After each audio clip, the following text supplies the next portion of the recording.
A contractor plans to install 2 slides for the children below the age of the 5 year. She prefers to have a slide whose top is at a height of 1.5 meter and is inclined at an angle of 30 degree to the ground, whereas for elder children she wants to have a step slide at a height of 3 meter and inclined at an angle of 60 degree to the ground. What should be the length of the slide in each case? एक ठेकेदार बच्चों को खेलने के लिए एक park में 2 फिसल पिटनी लगाना चाहता है, स्लाइड लगाना चाहता है। 5 वर्ष से कम उम्र के बच्चों के लिए वह एक ऐसी फिसल पट्टी लगाना चाहती है जिसका शिखर 1.5 मीटर की ऊंचाई पर हो और भूमि के साथ 30 डिग्री के कोण पर झुका हुआ हो, जबकि इससे अधिक उम्र के बच्चों के लिए वह 3 मीटर की ऊंचाई पर एक अधिक ढाल की फिसल पिटनी लगाना चाहती है जो भूमि के साथ 60 डिग्री का कोण बनाती हो। प्रत्येक स्थिति में फिसल पिटनी की लंबाई क्या होगी? तो हमें जो लेंथ है वो फाइंड करनी है। तो हम इसका एक डायग्राम बना लेते हैं। मान लेते हैं जो 5 ईयर्स के बिलो 5 ईयर्स के चिल्ड्रन है उनके लिए ये फिसल पिटनी बनाती है एंड इसको हम नाम देते हैं A B C और यहाँ पे गिवन है हमें कि जो हाइट है उसकी 1.5 मीटर है, 1.5 मीटर एंड जो एंगल है ग्राउंड से वो यहाँ पे दिया हुआ है 30 डिग्री।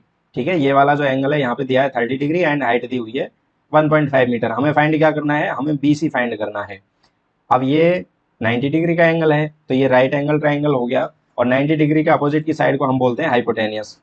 ठीक है, और ये हो गई हमारे पास परपेंडिकुलर।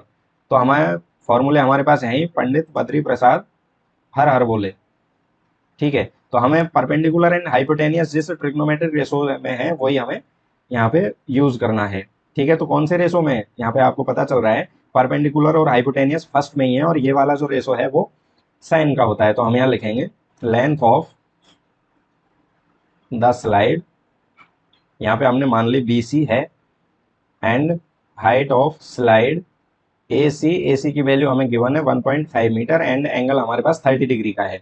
ठीक है, तो यहाँ पे परपेंडिकुलर और हाइपोटेनियस का हमें यूज करना है। तो ये फर्स्ट रेशो में है और फर्स्ट पे होता है साइन का। तो साइन एंगल हमें पता है 30 डिग्री का है इक्वल टू परपेंडिकुलर है यहाँ पे AC एंड हाइपोटेनियस है BC। अब हम यहाँ पे इनकी वैल्यू पुट करते हैं तो साइन 30 की वैल्यू है 1/2 इक्वल टू AC की वैल्यू परपेंडिकुलर है, AC की वैल्यू 1.5 मीटर है एंड BC की वैल्यू हमें फाइंड करनी है। तो बाकी सारी वैल्यू पुट हो चुकी है, हमारे पास केवल BC बचा है। BC को 1 से मल्टीप्लाई कर देते हैं क्रॉस मल्टीप्लीकेशन में, इक्वल टू 1.5 का मल्टीप्लाई हो जाएगा 2 से। तो 1.5 को 2 से मल्टीप्लाई करेंगे तो ये हो जाएगा 3 मीटर। तो BC की वैल्यू आ जाएगी हमारे पास 3 मीटर। तो हम यहाँ पे लिखेंगे so length of the slide